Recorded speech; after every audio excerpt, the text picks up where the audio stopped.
Haleluya, puji Tuhan. Saya bersyukur bahwa pagi hari ini kita boleh berkumpul.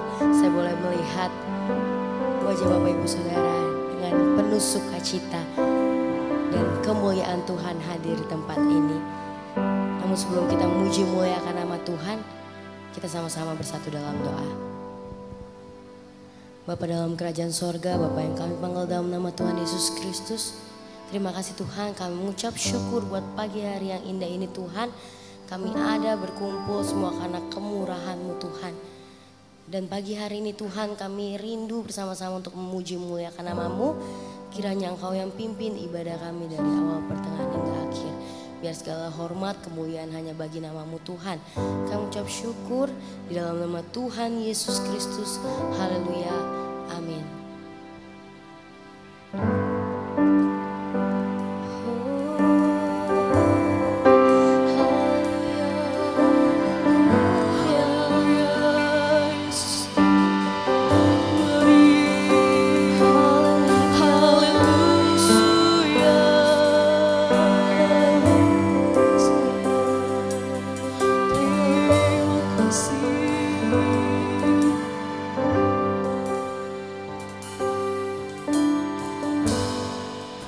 Bersyukur selalu bagi kasih-Mu di dalam hidupku,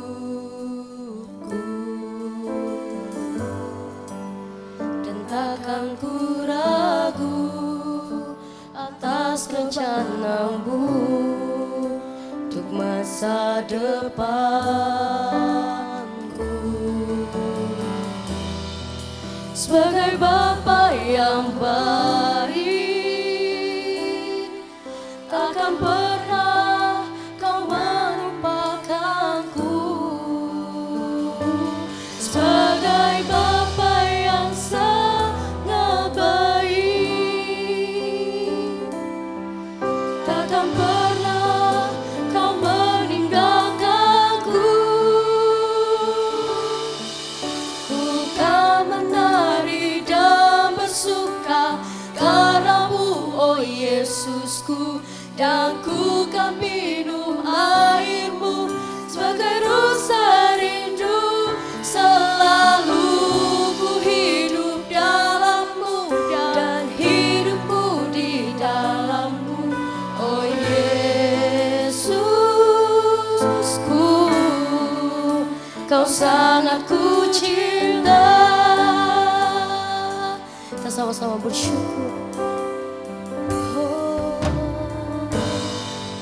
Bersyukur selalu bagi kasih-Mu di dalam hidupku, Dan takkan ku ragu, dan takkan ku ragu atas rencana-Mu untuk masa depanku.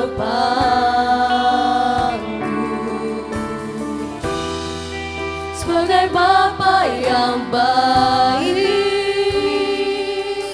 takkan pernah Kau melupakanku. Sebagai Bapa yang sangat baik, takkan pernah Kau meninggalkanku. Ku kan menari dan bersuka karena-Mu, oh Yesusku, dan ku kan minum air-Mu sebagai rasa rindu.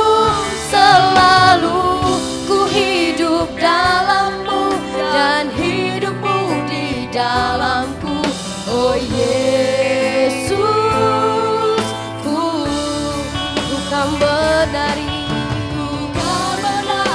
Dan bersuka di dalam Tuhan, oh Yesusku, dan ku kan minum air-Mu sebagai rasa rindu. Selalu ku hidup dalam-Mu dan hidupku di dalamku, oh Yesusku, Kau sangat ku cinta. bersama-sama kita bangkit. bangkit berdiri, kita mau angkat pujian dari awal. Bersyukur selalu bagi kasih Tuhan. Bersyukur selalu bagi kasih-Mu di dalam hidup. Dan takkan kami ragu, Takkan ku ragu atas rencana-Mu untuk masa depan.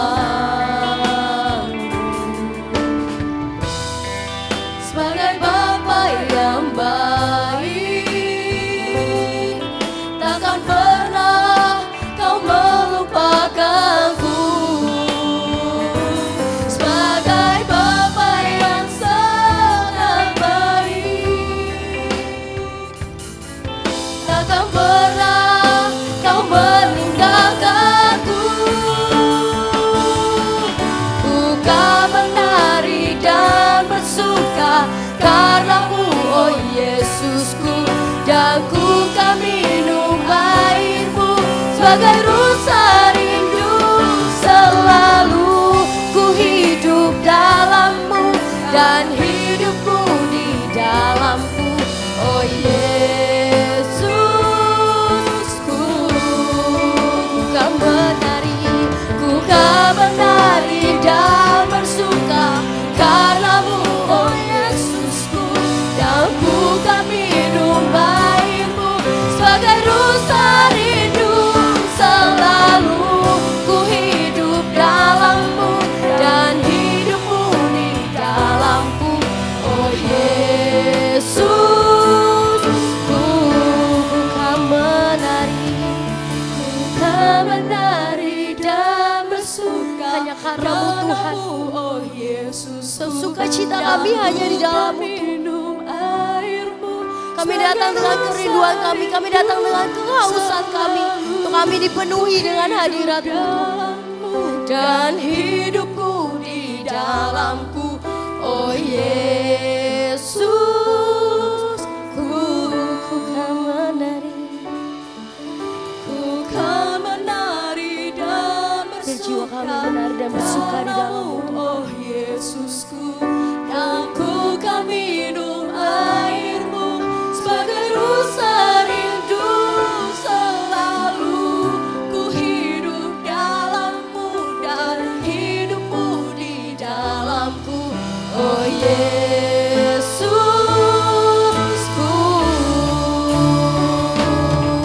Ku kan menari dan bersuka karena-Mu, oh Yesusku, dan ku kan minum air-Mu sebagai rusa rindu. Selalu ku hidup dalam-Mu dan hidupku di dalam-Ku, oh Yesusku. Kau sangat ku cinta. Beri kemuliaan bagi Tuhan. Haleluya, haleluya. Kami siap untuk memuji dan memuliakan nama-Mu Tuhan. Hanya di dalam nama Tuhan Yesus Kristus. Haleluya. Amin. Hari ini adalah hari yang telah dijadikan Tuhan bagi setiap kita umat yang percaya kepadanya untuk memuji dan memuliakan nama Tuhan. Mari kita gunakan waktu kita untuk memuji dan memuliakan nama Tuhan. Haleluya.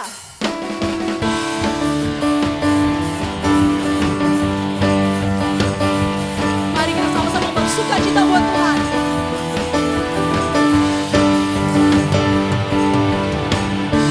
Hari ini hari yang telah dijadikan Tuhan, mari kita bersuka.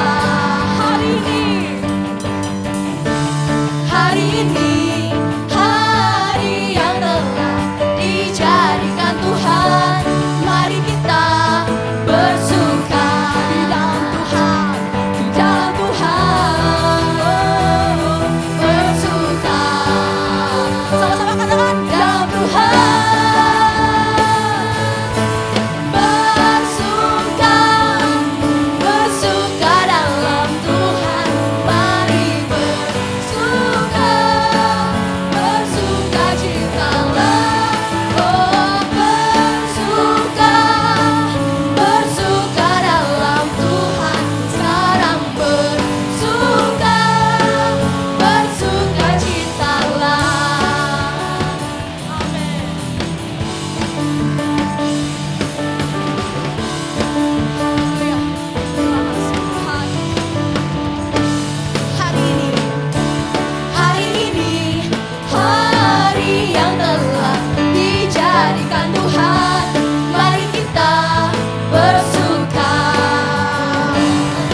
hanya ada di dalam nama Tuhan.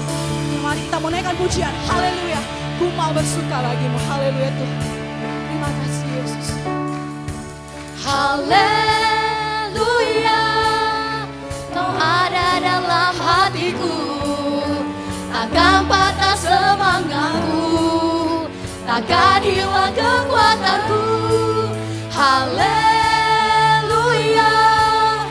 ku mau bersorak bagimu, sukacita surga nyata penuhiku. Amin. Yang mau terima sukacita dan surga, lambaikan tangannya. Haleluya. Puji Tuhan. Sama-sama katakan. Terima sukacita surga, itulah kekuatan bagi jiwa. Dapat rasakan kasih-Nya di tengah badai yang bergelora. Terima sukacita surga, itulah kekuatan bagi jiwa. Dapat saksikan kuasa-Nya, takutkan badai yang bergelora. Haleluya, Kau ada dalam hatiku, takkan patah semangatku, takkan hilang kekuatanku. Haleluya, ku mau bersorak bagimu, sukacita surga nyata penuhiku. Hey.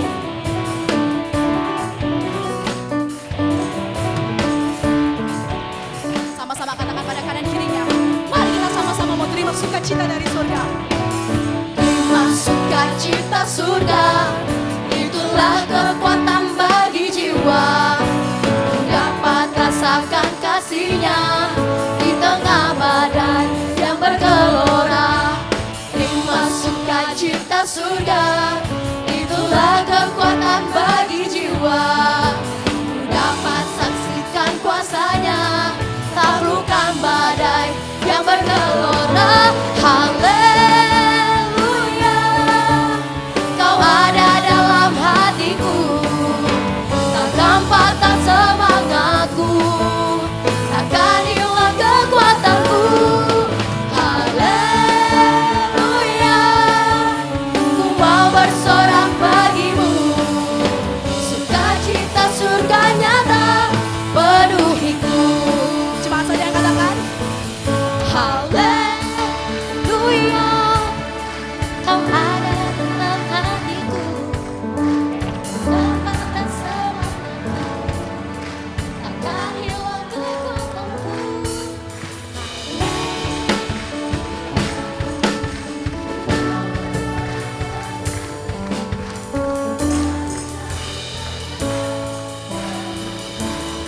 Sekali lagi katakan. Haleluya, Kau ada dalam hatiku, takkan patah semangatku, takkan hilang kekuatanku. Haleluya, ku mau bersorak bagimu, sukacita surga nyata penuhiku. Sama-sama kita katakan. Haleluya, Kau ada dalam hatiku, takkan patah semangatku, takkan hilang kekuatanku. Haleluya, ku mau bersorak bagimu, sukacita surga nyata penuhiku. Sukacita surga nyata penuhiku,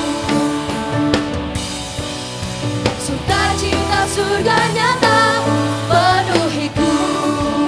Haleluya. Sukacita surga nyata penuhi setiap kami semua. Haleluya. Terima kasih. Haleluya. Kita percaya bahwa di tengah badai sekalipun ada sukacita dan kekuatan dari Tuhan. Sebab Dialah sumber kemenangan kita, Dialah sumber sukacita kita. Kita mau angkat pujian ini. Haleluya.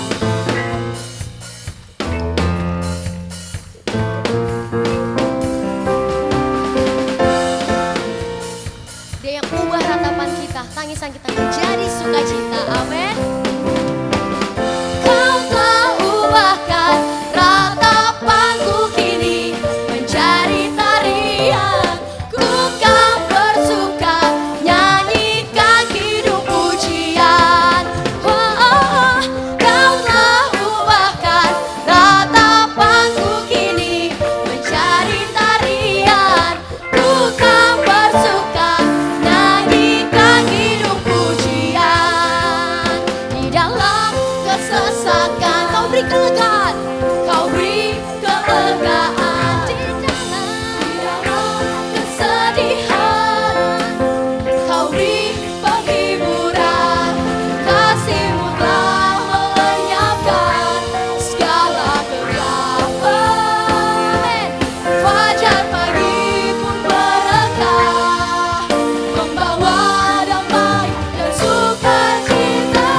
untuk duduk kembali.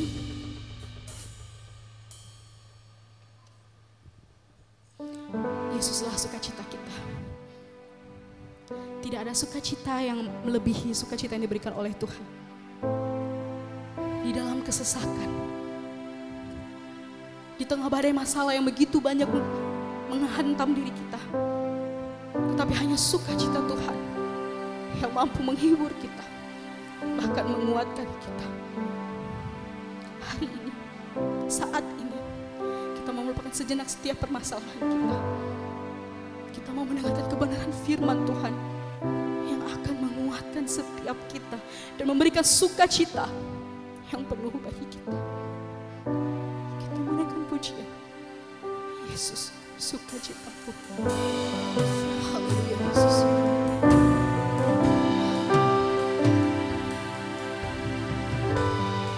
Terima kasih.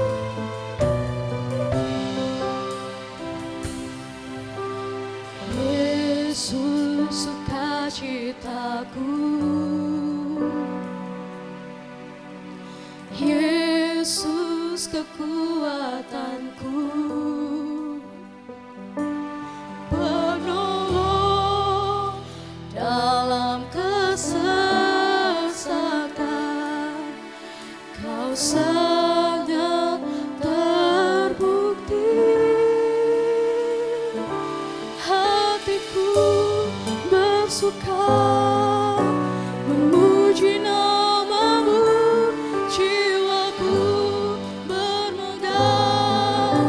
Ku angkat tanganku, apapun yang terjadi dalam keadaanku. Sukacitaku hanya di dalam-Mu. Ya Tuhan, sukacita kami hanya berada di dalam.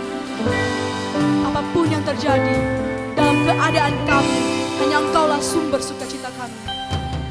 Yesus, sukacitaku. Yesus, kekuatanku. Penolong dalam kesesakan. Kau sangat terbukti. Haleluya. Yesus, sukacitaku. Yesus, kekuatanku. Penolong dalam kesesakan. Kau sangat terbukti. Hatiku bersuka memuji nama-Mu, jiwaku bermegah. Ku angkat tanganku, apapun yang terjadi dalam keadaanku. Sukacitaku hanya di dalam-Mu. Hatiku bersuka memuji nama-Mu, jiwaku bermegah. Ku angkat tanganku, apapun yang terjadi dalam keadaanku. Sukacitaku hanya di dalam-Mu.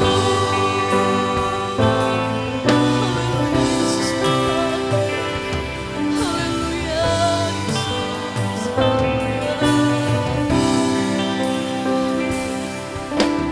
Yesus, sukacitaku. Katakan dengan penuh keyakinan, Yesus, kekuatanku. Dialah sumber kekuatan bagi kita semua. Penolong dalam kesesakan. Kau sangat terbukti. Yesus, sukacitaku. Yesus, sukacitaku. Dialah sukacita dan kekuatan bagi kita semua. Yesus,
mau menyembah Dia.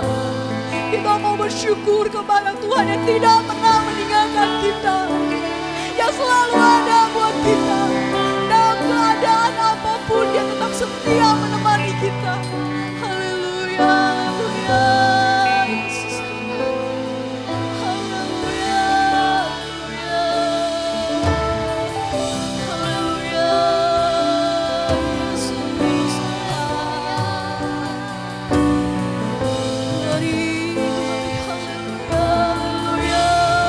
haleluya, haleluya, haleluya.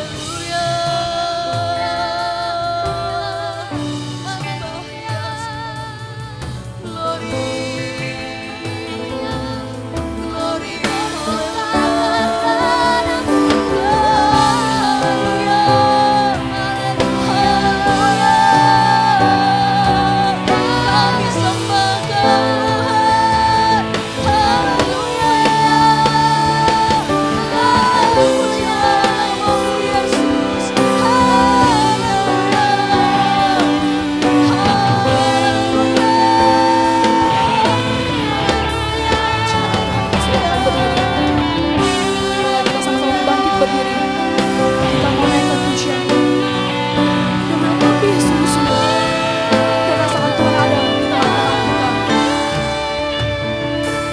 Hatiku bersuka memuji nama-Mu, jiwaku bermegah. Kau angkat tanganku, apapun yang terjadi dalam keadaanku, sukacitaku hanya di dalam-Mu. Hatiku bersuka memuji nama-Mu, jiwaku bermegah. Ku angkat tanganku, apapun yang terjadi dalam keadaanku, sukacitaku hanya di dalam-Mu. Apapun yang terjadi dalam keadaanku, sukacitaku hanya di dalam-Mu. Apapun yang terjadi dalam keadaanku. Sama-sama katakan, sukacitaku hanya di dalam-Mu. Haleluya, haleluya, Yesus Tuhan. Glory, haleluya. Terima kasih Tuhan, terima kasih Yesus. Kami telah menaikkan setiap pujian penyembahan kami kepadamu Tuhan. Dan telah tiba saatnya Tuhan, setiap kami anak-anak-Mu, kami rindu untuk mendengarkan kebenaran firman-Mu. Kiranya Tuhan tolong setiap kami Tuhan, jauhkan kami dari segala yang jahat, yang ingin mengacaukan pikiran kami, yang ingin mengganggu fokus kami untuk kami tidak bisa mendengarkan kebenaran firman-Mu. Tetapi hari ini Tuhan, kami mau mendengarkan kebenaran firman-Mu yang menjadi kekuatan dan sukacita bagi kami. Urapi hamba-Mu Tuhan yang akan menyampaikan kebenaran firman-Mu. Pakai terus hamba-Mu Tuhan, berikan kekuatan dan kesehatan, sehingga hamba-Mu boleh terus menjadi berkat dimanapun hamba-Mu melayani Tuhan. Dan kami mau sambut kebenaran firman-Mu dengan penuh sukacita, hanya di dalam nama Tuhan Yesus Kristus. Haleluya, puji Tuhan. Amin.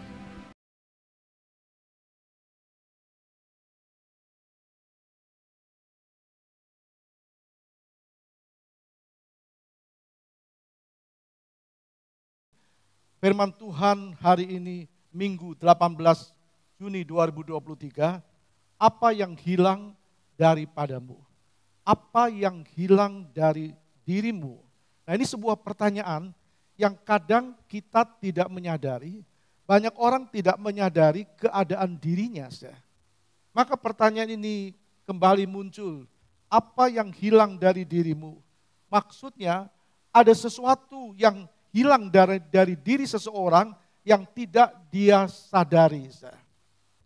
Nah, gampang orang melihat apa yang hilang dari orang lain daripada melihat apa yang hilang dalam dirinya. Dan ini bahaya kalau dibiarkan tanpa arahan firman. Karena orang tidak sadar apa yang menjadi kesalahannya, dan orang bisa merasa mampu, merasa tidak ada sesuatu terjadi, dan bahkan merasa tinggi hati, dan seterusnya. Nah kita bertanya apa penyebabnya? Pasti masalah, pasti persoalan. Nah persoalan bisa membuat orang tidak menyadari apa yang sedang hilang dalam dirinya. Sekali lagi, masalah atau persoalan itu bisa menyadari bahwa ada yang hilang dalam diri seseorang, saudara. Kalau kita membuka dalam kitab Ayub pasal 16 ayat 6 berkata demikian. Ayub 16 ayat 6. Tetapi bila aku berbicara, penderitaanku tidak menjadi ringan. Tetapi bila aku berbicara, penderitaanku tidak menjadi ringan. Dan bila aku berdiam diri, apakah yang hilang daripadaku? Jadi Ayub sedang alami penderitaan, Ayub sedang alami masalah, Ayub sedang alami persoalan, hartanya habis, semua anaknya mati. Ini persoalan bagi Ayub. Dan membuat persoalan ini membuat hati Ayub menjadi gelisah, gundah. Dan dia tidak mengerti apa yang harus dia lakukan. Dia tidak mengerti apa yang sedang dia alami. Nah, banyak orang juga tidak mengerti apa yang sedang dia alami. Maka tercetus seperti apa yang Ayub katakan. Apabila aku berbicara, penderitaanku tidak jadi ringan. Bila aku berdiam diri, apa yang hilang daripadaku? Nah, saudara kita tahu kenapa Ayub alami seperti ini. Bukankah Ayub di firman Tuhan dikatakan seorang yang takut Tuhan? Dalam Ayub 1 ayat 1 kita membaca, ada seorang laki-laki di tanah Uz bernama Ayub. Orang itu saleh dan jujur, ia takut akan Allah dan menjauhi kejahatan. Jelas Ayub seorang yang saleh, jujur, takut Allah dan menjauhi kejahatan. Tapi kok mengalami masalah? Kadang orang tidak terima, aku kan orang yang baik, orang yang jujur, orang yang katakan beribadah, kok aku alami masalah? Nah, kalau kembali kepada kisah Ayub, maka Ayub juga bicara kepada sahabat-sahabatnya yang mencela dia. Karena dia alami persoalan, sahabat-sahabatnya yang tidak mengerti persoalan yang sedang dialami Ayub, memojokkan Ayub dengan kata-kata yang menyudutkan Ayub. Nah, sekarang kita lihat siapa Ayub, kepada siapa Ayub berbicara, kepada sahabat-sahabatnya. Mengapa Ayub berkata kepada sahabat-sahabatnya? Karena mereka tidak mengerti apa yang sebenarnya yang Ayub sedang alami. Ini yang dilakukan oleh sahabat-sahabat Ayub. Kita baca pasal 15 ayat 4. Lagi pula engkau melenyapkan rasa takut dan mengurangi rasa hormat kepada Allah. Itu tuduhan dari sahabat-sahabat Ayub. Karena engkau tidak takut kepada Tuhan, engkau tidak hormat sama Tuhan, maka engkau alami seperti yang engkau sedang alami sekarang. Ini tuduhan yang salah. Tuduhan yang tidak benar. Ayub bukan tidak hormat kepada Tuhan. Ayub menyadari, kalau kita baca ayat 20 dari pasal yang pertama. Maka berdirilah Ayub lalu mengoyak jubahnya dan mencukur kepalanya. Kemudian sujudlah ia menyembah, katanya. Dengan telanjang juga aku akan kembali ke dalamnya. Tuhan yang memberi, Tuhan yang mengambil, terpujilah nama Tuhan. Lalu ayat 22. Dalam kesemuanya itu, Ayub tidak berbuat dosa. Dan tidak menuduh Allah berbuat yang kurang patut. Jadi jelas ucapan sahabatnya kontradiksi dengan keadaan Ayub. Ayub tidak menuduh Tuhan. Firman Tuhan katakan Ayub tidak mengatakan Allah berbuat curang kepada dia. Tapi sahabat-sahabatnya berkata, engkau melenyapkan rasa takut dan mengurangi rasa hormat kepada Allah. Nah, di sini kita bisa belajar hati-hati dengan ucapan-ucapan kita terhadap orang lain yang sedang alami masalah.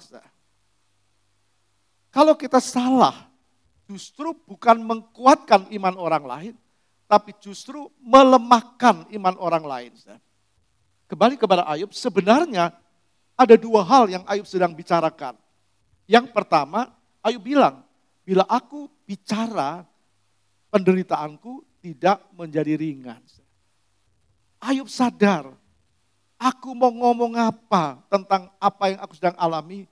Aku mau menyalahkan keadaan, aku menyalahkan keluarga, aku menyalahkan orang lain, aku menyalahkan katakan sekitarnya. Justru penderitaannya tidak akan ringan, itu tidak akan menolong. Ayub sadar dengan mengeluh, dengan tidak terima. Ayub sadar dengan mengeluh dan tidak terima dengan apa yang dia alami, penderitaannya tidak berkurang. Bukankah ada orang yang alami masalah lalu gak terima? Kenapa kok aku alami seperti ini? Lalu dia mulai mencari siapa ya yang menyebabkan aku seperti ini? Lalu dia mulai menuduh dan sebagainya. Tidak semakin berkurang. Jadi justru Ayub semakin tidak mengerti dia harus berbuat apa. Makin banyak dia dengar tuduhan orang, makin banyak seseorang dengar tuduhan orang lain, yang terjadi adalah pembelaan diri. Jadi makin banyak dengar tuduhan orang, makin banyak pembelaan diri. Kita baca Ayub 16 ayat 1 sampai 4. Tetapi Ayub menjawab, hal seperti itu telah acap kali ku dengar. Penghibur sialan kamu semua. Belum habiskah omong kosong itu apa yang merangsang engkau untuk menyanggah? Aku pun dapat berbicara seperti engkau. Sekiranya kamu pada tempatku, aku akan mengubah kata-kata indah terhadap kamu dan menggeleng-gelengkan kepala atas kamu. Artinya Ayub tidak terima dengan tuduhan sahabat-sahabatnya.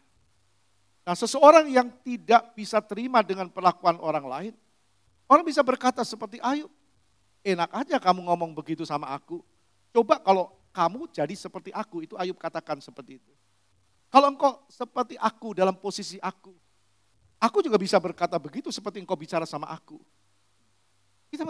Kita dengar orang berkata, enak aja kamu berkata sama aku begitu. Coba kamu alami seperti aku. Ayub bilang sama sahabat-sahabatnya yang menasihati dia sekaligus mendakwa dia. Dia bilang, aku bisa berkata seperti kamu jika kamu ada pada posisiku. Yang kedua, Ayub bilang begini, bila aku berdiam diri justru aku tahu kelemahanku.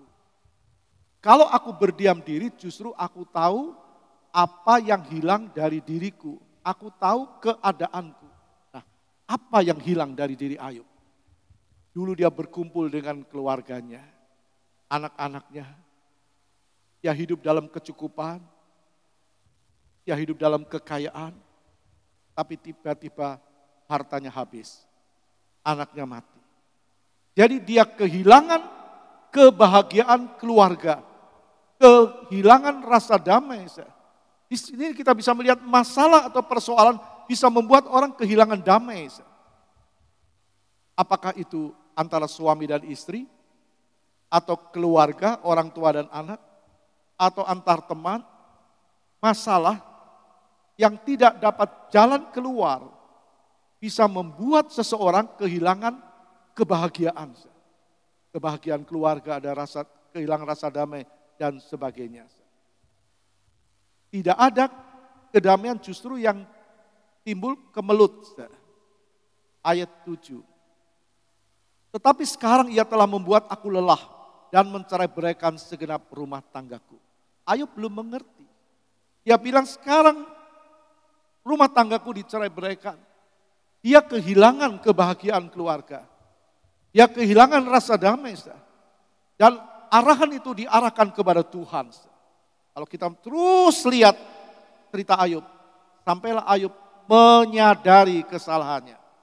Dalam Ayub 42 ayat 1 dan 2,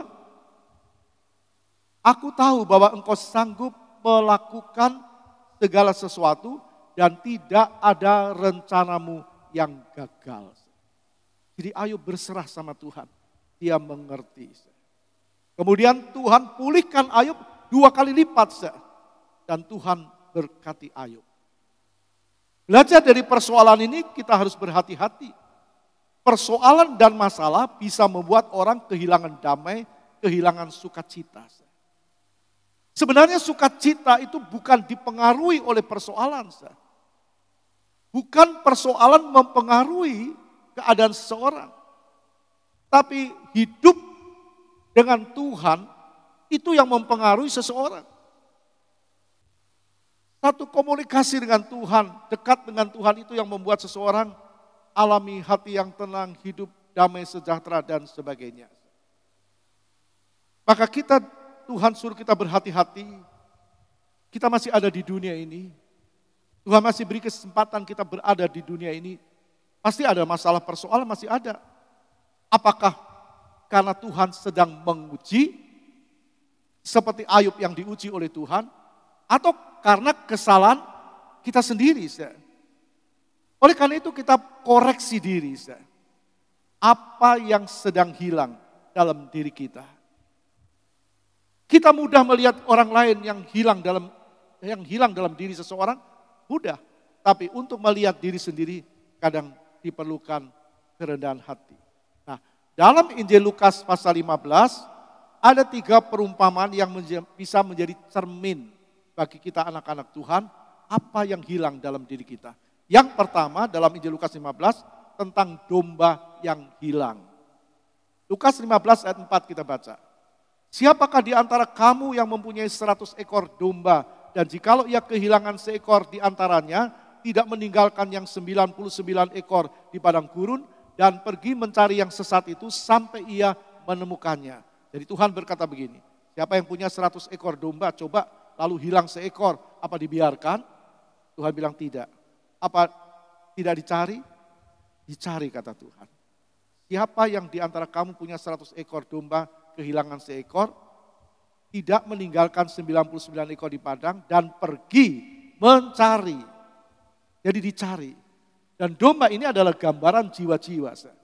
Matius 4 ayat 19 berkata begini. Yesus berkata kepada mereka, marilah ikutlah aku dan kamu akan kujadikan penjala manusia. Penjala manusia. Jadi kita tahu bahwa jiwa-jiwa ini digambarkan bagaikan domba. Nah kita tahu pemilik domba adalah Tuhan. Bukan hamba Tuhan. Tapi Tuhan menjadikan hamba Tuhan, menjadikan murid-muridnya sebagai penjala jiwa. Tepatnya orang yang Tuhan percayakan untuk menggembalakan kawanan domba Tuhan. Tuhan mengajar untuk mencari dan menemukannya kembali. Dengan kata lain, siapa gembala yang mau kehilangan domba yang dipercayakan kepadanya? Nah kalau Tuhan bicara tentang domba yang hilang, maka kita tahu domba ternyata bisa hilang. Tuhan Yesus berkata sendiri, jikalau ia kehilangan seekor di antaranya. Kalau hilang itu berarti tidak dijumpai lagi.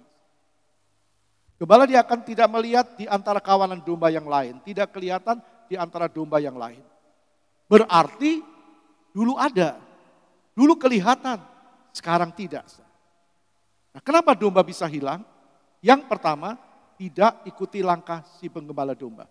Kalau saya lihat, membayangkan seorang yang penggembala domba, dia bisa di depan, dia bisa di belakang, lalu dia bisa mengawasi dombanya. Kalau dia berada di depan, nah, ada domba yang tidak ikuti jejak gembala. Jadi domba bisa hilang karena tidak mengikuti jejak penggembala domba. Artinya domba itu kehilangan arah, kehilangan jejak. Nah, kita bertanya mengapa tidak ikuti langkah si penggembala domba? Ya bisa karena kakinya sedang sakit, tidak mampu berjalan. Bisa juga karena ikuti domba-domba yang lain. Sakit bicara persoalan masalah, persoalan bisa membuat domba itu terhilang. Ikut domba-domba yang lain, ikuti pengajaran yang lain, dan seterusnya, dan seterusnya. Sekarang pertanyaan kita, mengapa harus dicari? Bukankah masih ada yang 99 ekor? Kalau kamu punya 100 ekor domba, 1 ekor hilang, bukankah masih ada 99 ekor? Kenapa harus dicari? Jawabnya, yang pertama, karena itu hatinya Tuhan. Amin. Karena itu hatinya Tuhan. Lukas 15 ayat 7. Aku berkata kepadamu, demikian juga akan ada sukacita di sorga karena satu orang berdosa yang bertobat, lebih daripada sukacita karena 99 orang benar yang tidak memerlukan pertobatan. Jadi itu hatinya Tuhan. Tuhan ingin domba-domba itu terus berada dalam sebuah penggembalaan. Karena domba tidak bisa hidup tanpa gembala. Nah kemarin Majelis Daerah Jawa Timur melantik Pendeta Agus Winardi sebagai Gembala Jemaat Gereja Pantekosta di Indonesia Rayong Tuban. Dan ada himbauan kepada jemaat untuk mendukung pelayanan gembala. Karena jemaat tidak bisa hidup tanpa hidup dalam penggembalaan. Lalu yang kedua, kenapa harus dicari? Karena itu tanggung jawab gembala domba. Tuhan akan minta pertanggungan jawab. Kalau kita membuka dalam Yohanes 21, Yesus berkata kepada Simon, Simon anak Yohanes, apakah engkau mengasihi aku? Lalu dikatakan, gembalakanlah kawan dombaku. Gembalakanlah. Jadi dari kalimat ini kita bisa memetik pengertian, domba tidak bisa hidup tanpa hidup dalam sebuah penggembalaan. Nah, gereja lokal adalah tempat yang tepat dalam sebuah penggembalaan. Karena Tuhan menetapkan murid-muridnya, Tuhan menetapkan gembala untuk menjadi penggembala. Nah sekarang kita bertanya, apakah penggembalaan dalam diri kita sedang hilang? Kalau kita melihat Tuhan bicara tentang gembala itu ada di Timur Tengah dulu. Dalam sebuah penggembalaan, gembala itu membawa beberapa hal. Yang pertama adalah gada. Gada, kira-kira 1 meter, itu dipegang untuk apa? Untuk pertahanan diri, mempertahankan diri dan mempertahankan atau melindungi kawanan domba dari serangan binatang buas. Sebab penggembalaan di Timur Tengah itu bisa berhari-hari, berminggu, bahkan berbulan dengan cuaca kadang ekstrim dan sebagainya. Nah firman Tuhan bilang dalam 1 Petrus 5, iblis seperti singa mengaum menerkam siapa yang dapat diterkamnya. Jadi gada itu bicara kekuatan yang dipercayakan. Kekuatan yang ada di tangan gembala itu bicara Roh Kudus. Bukan kekuatan gembala, bukan kemampuan seorang gembala. Gembala adalah manusia, tapi Roh Kuduslah yang memampukan dia dalam menggembalakan kawanan domba. Lalu yang kedua adalah tongkat. Nah tongkat ini berfungsi untuk menopang perjalanan gembala dalam menggembalakan domba. Jadi ada tongkat yang melengkung, ujungnya melengkung kira-kira ada 2 meter, 1,5 sampai 2 meter melengkung. Nah gembala itu pegang ujungnya, waktu dia naik bukit itu buat tekanan ke bawah, dia bisa mampu naik bukit. Untuk apa? Untuk menyediakan rumput bagi domba-domba. Dan itu tidak mudah. Kemarin saya katakan, ayo jemaat dukung gembalamu. Karena untuk menyediakan rumput itu perlu waktu. Bisa berjam-jam, berhari-hari. Cukup letih, cukup lelah untuk rumput. Bahkan model gembala yang harus seperti Tuhan Yesus dalam Mazmur 23, ia membaringkan aku di rumput yang hijau. Kalau satu domba dibaringkan dalam rumput yang hijau, itu tidak sulit. Tapi kalau sudah 100 ekor domba dibaringkan di atas rumput, berapa rumput yang harus disediakan untuk membaringkan 100 ekor domba. Itu juga pekerjaan yang tidak mudah. Gembala juga manusia. Maka saya himbau, dukung saya. Karena apa? Harus mencari rumput yang hijau, bukan cuma sembarang rumput. Mempersiapkan rumput yang hijau.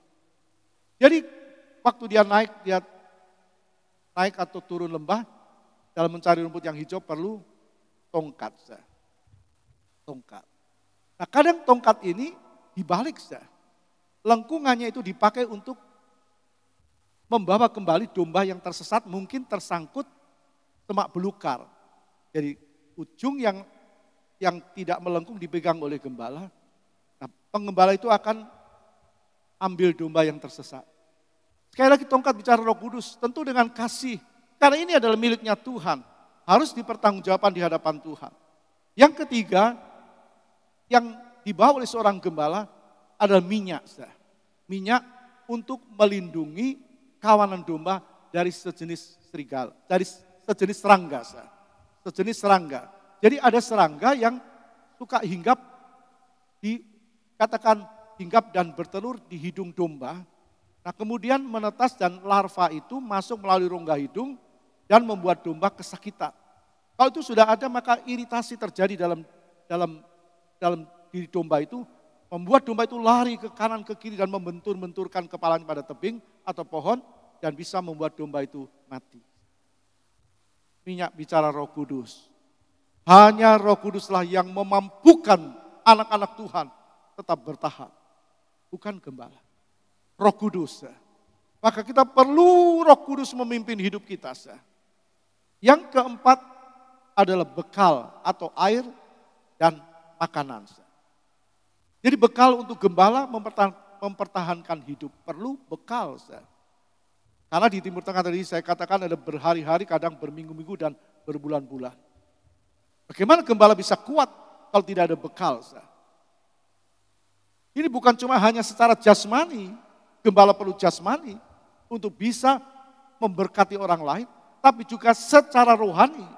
Dia perlu kekuatan iman, dia perlu iman yang kuat, dia perlu firman yang benar-benar. Lalu dia bisa mengkuatkan iman orang lain.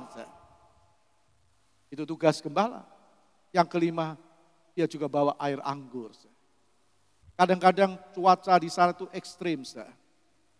Musim salju, dinginnya luar biasa. Musim panas, di padang gurun itu luar biasa. Nah, iklim yang berubah-ubah ini membuat domba itu kelelahan, tidak mampu berjalan. Dunia bukan semakin baik, dunia semakin ekstrim. Itu bisa membuat domba-domba kelelahan, bisa membuat domba itu bingung. Kemana dia harus arah jalan, dia bingung. Ada banyak jalan yang ditebar hari-hari ini. Domba mau ikuti yang mana? Dombanya Tuhan akan ikuti Tuhan. Dan kita melihat itu perlengkapan seorang gembala. Dan kalau anggur itu dicampur dengan air sedikit, lalu diberikan kepada domba, masing-masing domba itu diberi, dan kalau dia bisa minum, itu menghangatkan tubuh domba itu, sehingga dia bisa kembali mampu berjalan sampai tujuan. Hanya Roh Kudus. Domba tidak bisa hidup tanpa penggembala. Dan ini perlengkapan seorang gembala domba. Meski demikian perlengkapannya, toh ada yang hilang. Tuhan bilang ada domba yang hilang. Apa yang hilang dari diri seseorang sebagai dombanya Tuhan? Apakah kehilangan jejaknya Tuhan? Jejaknya Tuhan adalah firman-Nya. Firman Tuhan berkata bahwa firman Tuhan adalah pelita. Kita bisa tidak tersesat kalau kita ikuti ada pelita, kita berjalan. Bicara firman Tuhan. Nah kalau kita merasa ada sesuatu yang hilang, balik kembali kepada firman Tuhan. Balik kembali. Tadi kita tahu domba kenapa bisa hilang? Tidak ikuti gembala atau karena sebab yang lain. Dulu ada, sekarang tidak. Tuhan mengasihi semua orang. Semua sama di mata Tuhan. Baik dia jemaat atau gembala, sama di mata Tuhan. Kalau kita setia, kita sama-sama nanti akan di sorga selama-lamanya. Tapi kembali, dunia semakin kejam. Dunia semakin ekstrim. Persoalan bisa membuat orang kehilangan arah tujuan. Kehilangan damai sejahtera dan sebagainya. Tuhan mau kembali, kata firman. Yang kedua dalam Lukas 15 itu perumpamaan kedua adalah dirham yang hilang. Lukas 15 ayat 8. Atau perempuan manakah yang mempunyai 10 dirham Dan jika ia kehilangan satu di antaranya, tidak menyalakan pelita dan menyapu rumah, serta mencarinya dengan cermat sampai ia menemukannya. Alkitab bilang begini, Tuhan bilang, adakah perempuan yang mana kalau punya 10 dirham? Nah, dirham ini adalah mata uang logam Roma yang ditulis drakmi, mata uang logam Roma. Bagaimana seorang perempuan yang punya 10 dirham, kalau dia kehilangan satu, apakah dia biarkan? Dengan tidak menyalakan pelita dan menyapu rumah, tentu tidak. Dia akan menyalakan rumah lalu menyapu dengan cermat sampai ditemukannya kembali. Wanita itu gambaran gereja Tuhan. Wanita itu memiliki 10 dirham. Dalam bahasa Inggris dijelaskan, woman having 10 pieces of silver. Wanita itu mempunyai 10 mata uang perak. Perak ini bicara ketebusan. Yesus dijual dengan 30 keping uang perak.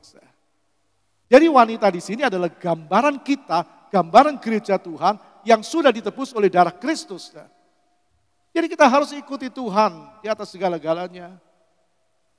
Mengapa 10 dirham?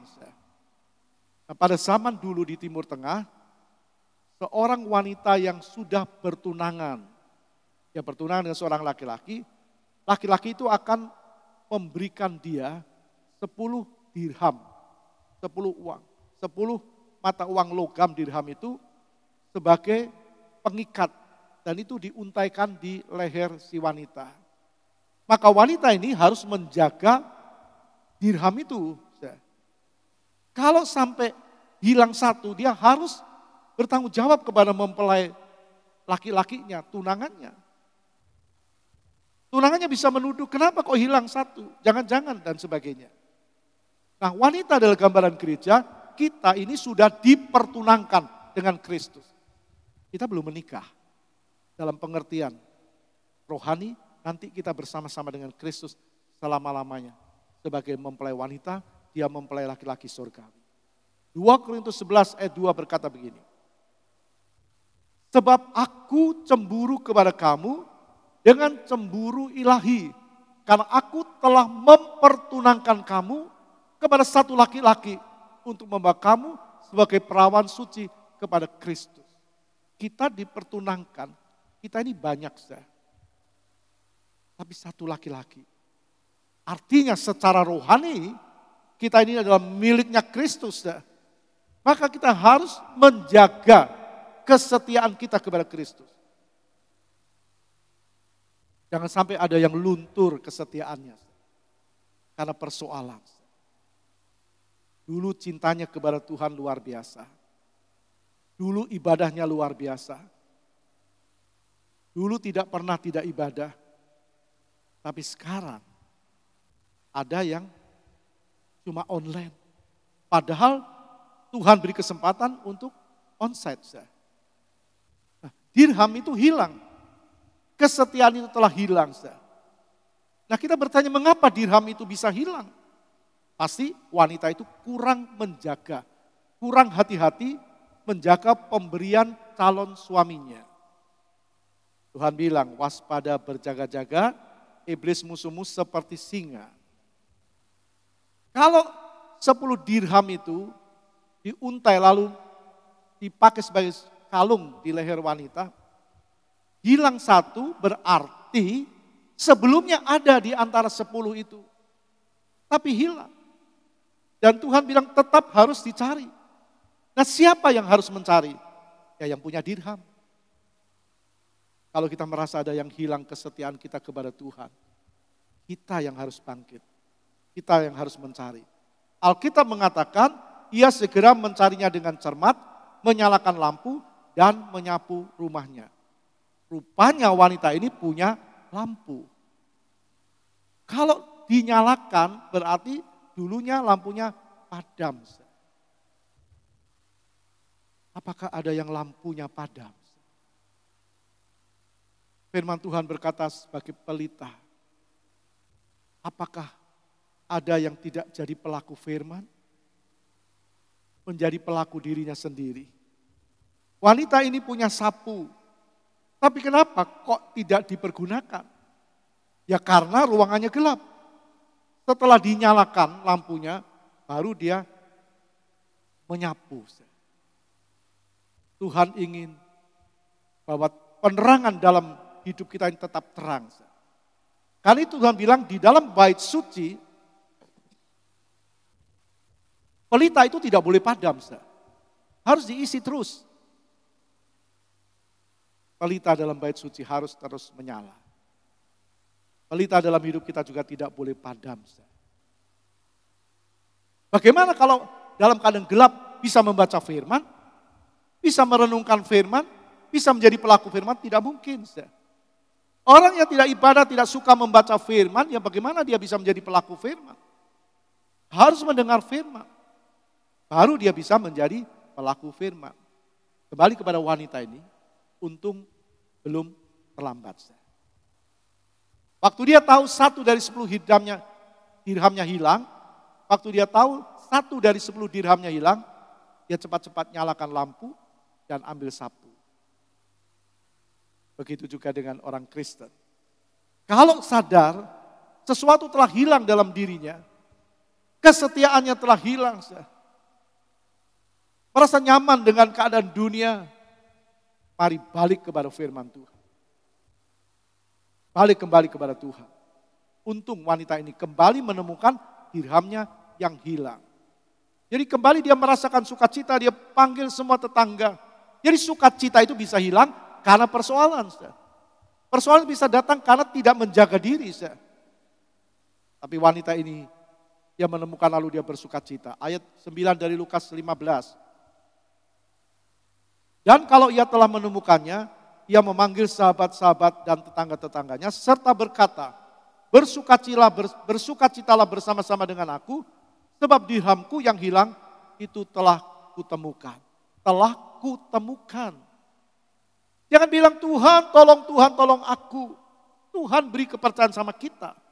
Jadi domba-domba kita sendiri. Firman Tuhan berkata dengan jelas, dia bersukacita, dia bilang dirhamku yang hilang itu telah kutemukan. Kita sendiri yang harus menemukan itu, bukan dengan kekuatan kita. Dengan kekuatan Tuhan, dengan pimpinan Roh Kudus. Kita tahu dengan menjadi pelaku firman. Tuhan mau dirham itu ditemukan kembali. Tuhan mau kita kembali menemukan kasih-Nya Tuhan. Kesetiaan kita kepada Tuhan. Dalam kitab Wahyu, ada jemaat yang disebut jemaat Efesus, yang telah kehilangan kasih mula-mula. Wahyu 2 ayat 4 berkata begini. Namun demikian aku mencela engkau karena engkau telah meninggalkan kasihmu yang semula. Engkau telah meninggalkan kasihmu yang semula. Dalam bahasa Inggris dikatakan kamu telah tinggalkan cinta pertamamu. Jadi waktu jemaat Efesus ini lagi pertama kali jatuh cinta luar biasa. Tidak ada waktu tidak ibadah. Selalu terus merindukan memuliakan Tuhan, beribadah memuliakan Tuhan. Sekarang bagaimana dengan kita? Kembali firman Tuhan katakan, apa yang hilang dalam diri kita? Jemaat Efesus kehilangan kasih mula-mula. Jadi orang yang pertama mengasihi Tuhan, yang pertama dia rasa diselamatkan, kasihnya pasti luar biasa. Menggebu-gebu semangat. Selalu ingat Yesus, selalu ingin ibadah, menyembah, memuliakan Tuhan. Ini yang disebut cinta mula-mula. Tuhan tidak mau kita kehilangan cinta mula-mula.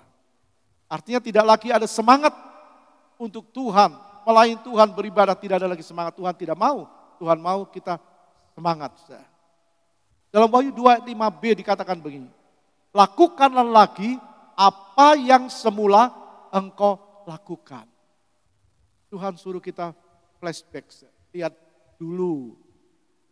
Bukan cuma secara jasmani, pasti itu secara historis ya, tentu tidak bisa dilepaskan. Kalau kemarin saudara aku dia bilang, wah saya sudah dilepaskan. Lalu waktu saya disuruh sambutan saya bilang, bukan dilepaskan. Kalau dilepaskan secara organisasi memang iya. Supaya bisa bertumbuh berdiri didewasakan. Tapi secara historis tentu tidak. Karena ada ikatan Berapa tahun dia melayani sejak tahun 2000 membantu pelayanan di tempat ini. Jadi saudara kita bisa melihat di sini firman Tuhan jelas berkata, lakukan lagi apa yang semula engkau lakukan. Kita lihat dulu hidup kita. Siapa kita dulu? Bagaimana keadaan kita dulu? Itu bisa dimaksudkan bisa hal yang jasmani juga hal rohani. Dulu siapa kita? Lalu sekarang siapa kita? Bukankah karena Tuhan? Bukankah karena Tuhan? Bukankah karena kemurahan Tuhan? Begitu juga secara rohani. Dulu kita tidak mengerti, lalu sekarang. Jadi Tuhan menginginkan benar-benar kita melakukan seperti dulu yang telah kita lakukan. Kapan? Sekarang, selagi ada kesempatan Tuhan. Kalau tidak, kaki Dian itu akan diambil. Wahyu 2 ayat 5c berkata begini. Ayat 5c. Jika tidak demikian, aku akan datang kepadamu dan aku akan mengambil kaki Dianmu dari tempatnya jikalau engkau tidak bertobat. Lakukan kembali kata firman Tuhan. Yang dulu engkau lakukan cinta mula-mulamu. Kalau tidak, aku akan datang dan mengambil kaki Dian. Kaki Dian ini dalam kemah tabernakel Musa itu lampu kaki Dian itu. Nah kalau diambil, ya ruangan itu masih menjadi gelap. Nah kalau sudah gelap, orang tidak bisa melakukan apa? Dia akan meraba-raba.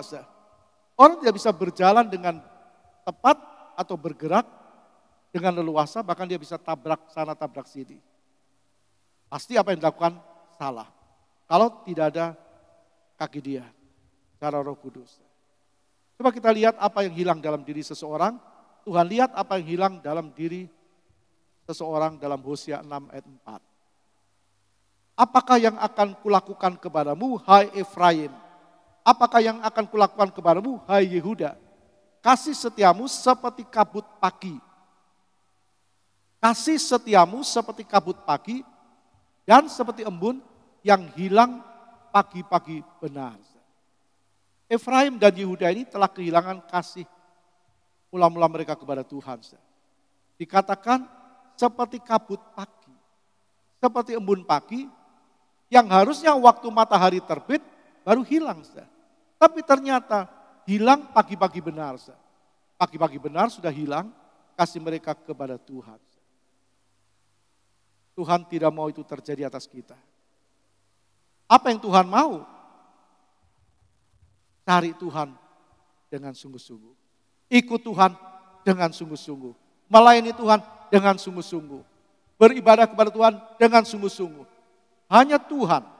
Kita bisa melihat itu dalam ayat 3. Marilah kita mengenal dan berusaha sungguh-sungguh mengenal Tuhan. Ia pasti muncul seperti fajar. Akan datang kepada kita seperti hujan pada akhir musim yang mengairi bumi. Kalau hujan itu datang mengairi bumi, mengairi kita, maka jelas ada pertumbuhan-pertumbuhan yang terjadi dalam hidup kita. Kalau air itu mengaliri hidup kita. Mari kita mengenal, berusaha mengenal Tuhan. Siapa yang harus mengenal Tuhan? Siapa yang harus berusaha? Kita. Kita. Di sini ada jam doa. Tiap Rabu jam 5, puluhan orang sujud menyembah kepada Tuhan. Memuliakan Tuhan. Tidak rindukah kita memberikan waktu kita yang sebenarnya Tuhan beri kita waktu. Buktinya kita masih ada sampai hari ini. Bukankah Tuhan beri kita waktu? Maukah kita berikan waktu kita untuk Tuhan? Untuk menyembah Tuhan. Saya rindu waktu firman Tuhan belum disampaikan. Jemaat sudah melihat kemuliaan Tuhan. Waktu menyanyi dengan sungguh. Waktu firman disampaikan, orang sudah menyembah Tuhan. Pasti terjadi. Kalau orang mengandalkan Tuhan.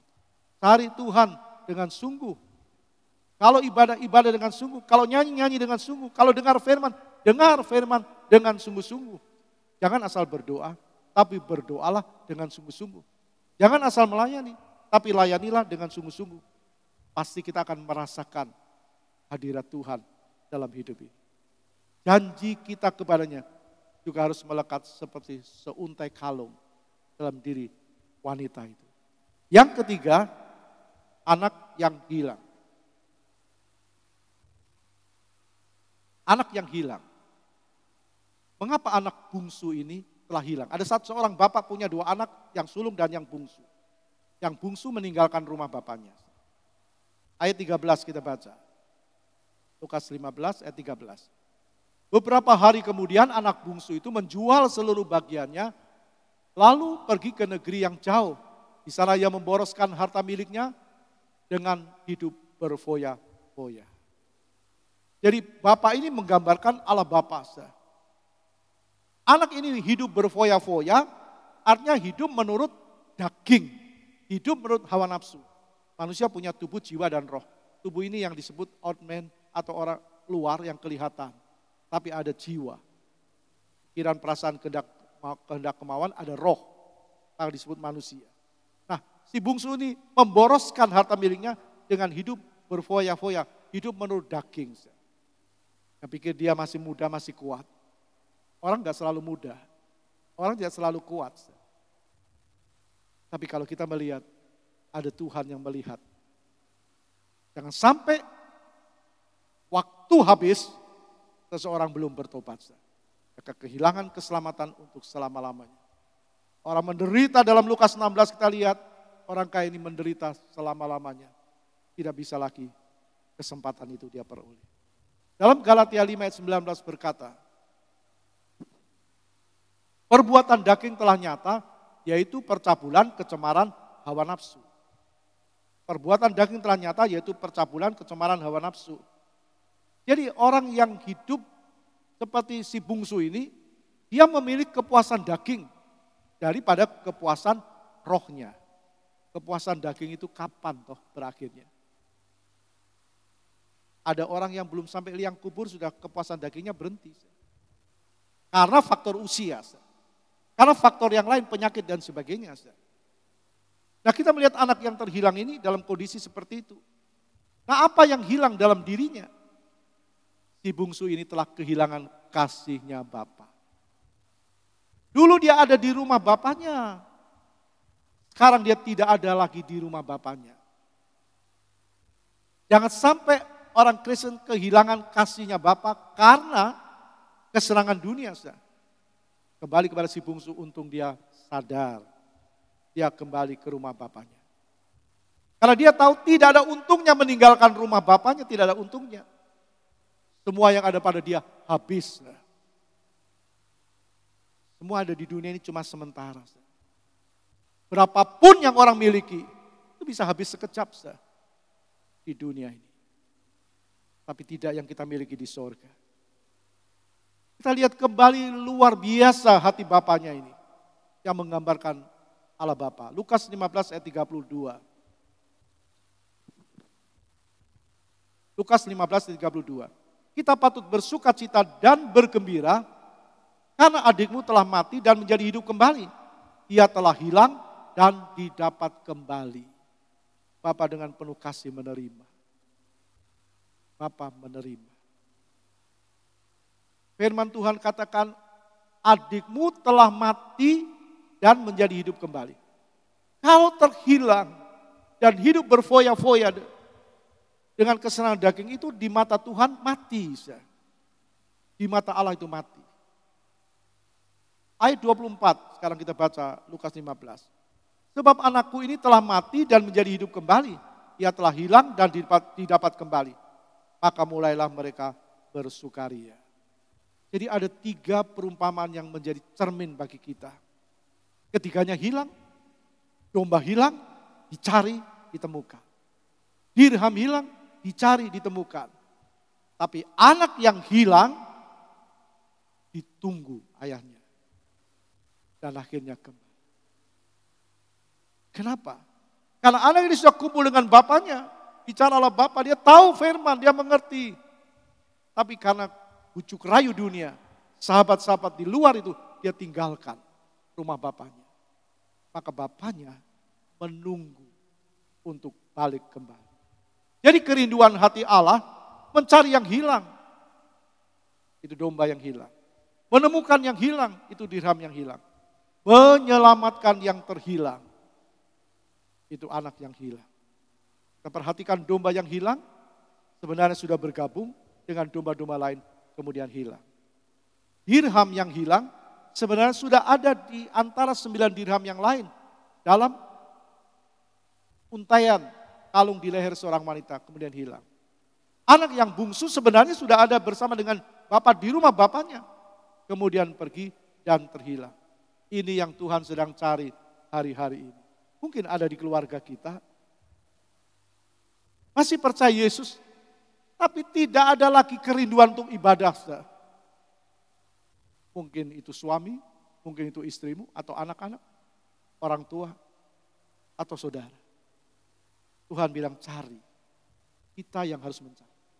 Coba saya lihat di mana anakku biasa berbakti bersama aku. Di mana istriku, di mana orang tua. Tanggung jawab. Kita akan ditanya tanggung jawab. Jadi kita melihat di sini ini yang sedang Tuhan cari hari ini, jiwa-jiwa yang terhilang, tersesat, kehilangan kasih, kehilangan katakan kesetiaan, cinta mula-mula. Tuhan bilang, cari. Tuhan mau, dan itu adalah tugas saudara dan saya. Rebut mereka kembali, selamatkan mereka, bawa mereka kepada Tuhan. Karena tidak lama lagi Tuhan pasti datang kembali. Paulus berkata, aku telah mempertahankan iman. Aku telah mencapai garis finish dan telah tersedia mahkota. Kalau kita lakukan sesuatu di dunia ini yang kita terima, mungkin kekayaan, mungkin kekuatan dan sebagainya. Tapi apa yang kita lakukan secara rohani berdampak mahkota pahala. Amin. Tuhan berkati kita. Mari kita bangkit berdiri. Kita nyanyikan sebuah pujian. Selidiki aku, Tuhan, lihat hatiku. Kita mohon sama Tuhan, Tuhan selidiki aku. Kita tidak berkata Tuhan selidiki orang lain. Tapi kita berkata dalam pujian, Tuhan selidiki aku, lihat hatiku. Apakah aku sungguh mengasihimu Yesus? Selidiki aku, lihat hatiku.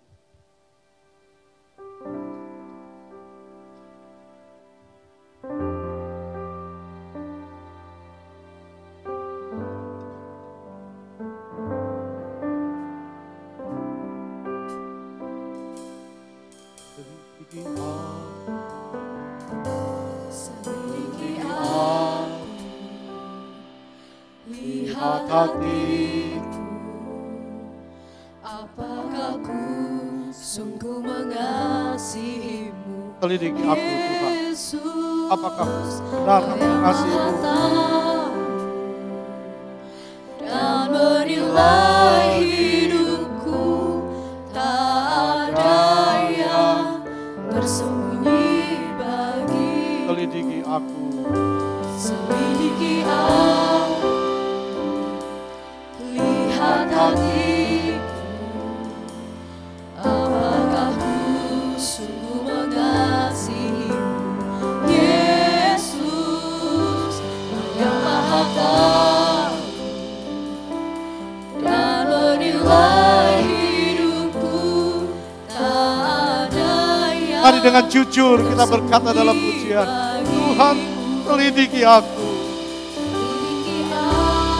Semua kita, saya dan saudara, berkata Tuhan selidiki aku Tuhan. Benarkah aku mengasihimu? Benarkah aku memuliakanmu? Benarkah hanya Engkau yang aku cari dan sembah? Dan menilai hidupku, tak ada yang tersembunyi bagimu. Aku lihat kebaikanmu yang tak pernah habis hidupku. Berjuang sampai akhirnya, Kau dapati aku tetap Om Bapak saja nyanyikan selidiki aku Tuhan. selidiki aku, Om Bapak saja. lihat hati Engkau Bapa. Apakah ku sungguh mengasihimu, Yesus, Kau yang Maha Tahu dan menilai hidupku. Sekali lagi, Engkau Bapa. Bersembunyi Engkau Bapa saja nyanyikan pujian ini.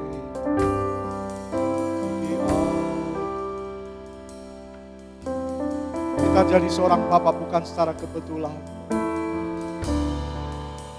Kita punya tanggung jawab di mata Tuhan untuk istri dan anak-anak kita. Didik aku Tuhan. Karena Tuhan akan minta pertanggungan jawab. Sekali lagi kau Bapak saja nyanyikan pujian ini.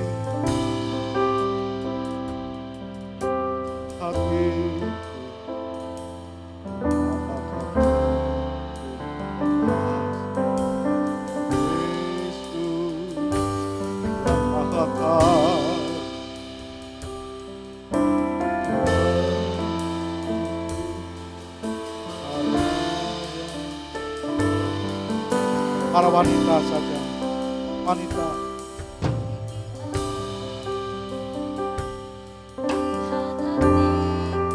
Anak-anak bukan cukup dengan harta, tapi mereka perlu keselamatan. Kalau kita tidak ingatkan mereka, kita akan berpisah untuk selama-lamanya.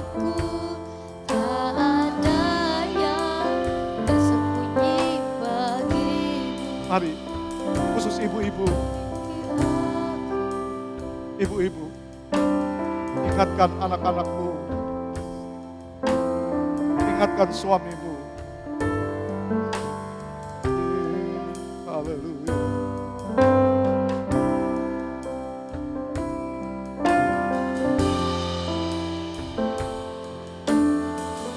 Sekarang hanya pemuda-pemudi saja katakan, selidik aku.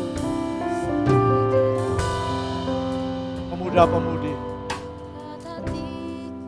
engkau juga bertanggung jawab atas dirimu di hadapan Tuhan. Apa yang kau cari di dunia ini? Haleluya.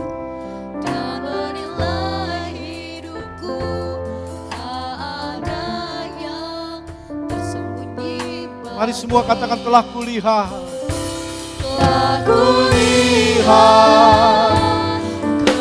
Telah kulihat kebaikan-Mu Tuhan. Yang tak pernah habis hidupku. Berjuang sampai akhirnya Kau dapat lihat. Telah kulihat. Kita lihat kebaikan Dia. Dia lihat kita alami kebaikan Tuhan. Tidak pernah habis kebaikannya, kasih-Nya. Berjuang sampai akhirnya Bapak Samuel Bambang, kembali katakan, telah kulihat. Telah kulihat kebaikan-Mu yang tak pernah habis hidupku. Berjuang sampai akhirnya Kau dapat lihat. tetap setia. Telah kulihat kebaikan yang tak pernah habis berjuang sampai akhirnya Kau dapat lihat. Tetap setia. Telah kulihat kebaikan-Mu yang tak pernah habis di dalam hidupku. Berjuang sampai sampai akhirnya kau dapati aku tetap setia. Kau dapati aku tetap setia. Kau dapati aku tetap setia. Haleluya, haleluya. Oh, terima kasih. Haleluya. Haleluya. Kami bersyukur Tuhan. Haleluya. Haleluya. Haleluya. Haleluya. Kau baik Tuhan. Haleluya. Haleluya. Kau luar biasa. Haleluya. Haleluya. Kami bersyukur Tuhan buat pagi hari ini. Haleluya. Engkau mengingatkan kembali supaya kami peka terhadap teguran-Mu. Haleluya. Kami yakin Tuhan, kami datang bukan sebuah kebetulan. Kami datang karena cinta kami terhadap Engkau Tuhan. Dan kami duduk diam seperti Maria pada pagi hari ini untuk mendengar firman-Mu. Dan sudah Engkau tegur kami, Engkau berikan wejangan pada kami, Engkau berikan berkat-berkat kepada kami. Supaya apa yang selama ini hilang, supaya kami peka dan kami introspeksi dalam diri kami masing-masing Tuhan. Sebab kami tahu tidak lama lagi Engkau akan datang Tuhan menjemput kami semua.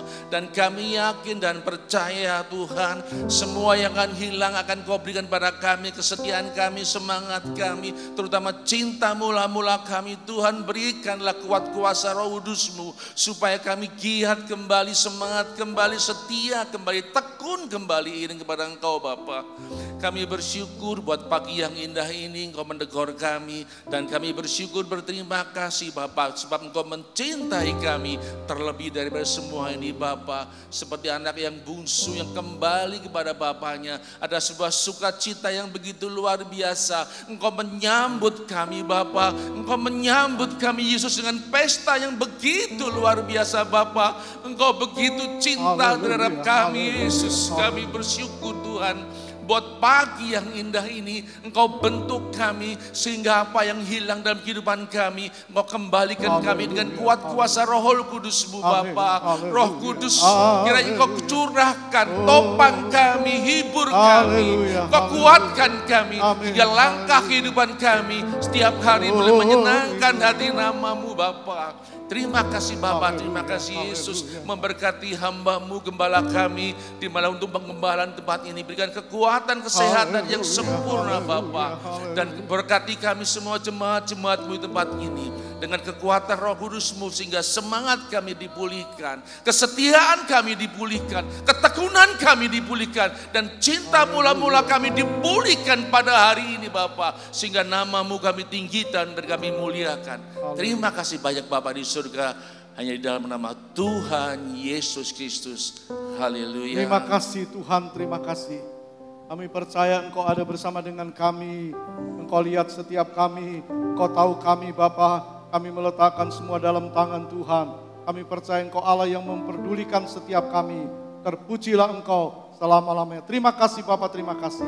Sekarang saudaraku yang dikasih Kristus, kita pulang dengan bawa berkat Allah Bapa, kasih sayang Yesus Kristus, dan persekutuan di dalam Roh Kudus, yaitu di dalam nama Tuhan Yesus Kristus.